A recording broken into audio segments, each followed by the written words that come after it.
ملا یعقوب ته د امرالله صالح غوسه وایي زموږ د ورکولو ارمان د پلار ګور ته یې وړ ته لاسو کې دا چې نور یې څه ویلي جزئیات همدغه ویډیو کې وګورئ او چینل هم سبسکرایب کړئ.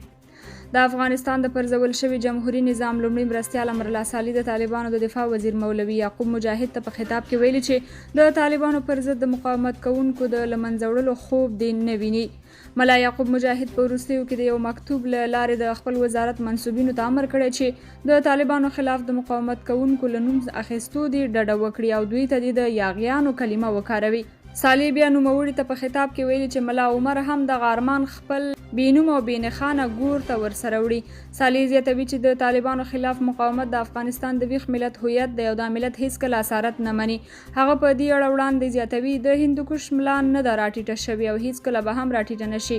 بادار د په دې ډیر ښه پوهیږي. امرالله صالح د طالبانو خلاف په پرله پسې توګه ورته لیکنې کوي خو ټولنیزو شبکو کې د یو شمېر مخاطبانو له توندو غبرګونو سره مخ کیږي. منتقدان هغه ته د واکمنۍ د وختونو یو شمېر ژمن یادوي او پوښتنه کوي چې بیا ولې خلک پر پخوانیو چارواکو څرګندونو باور وکړي.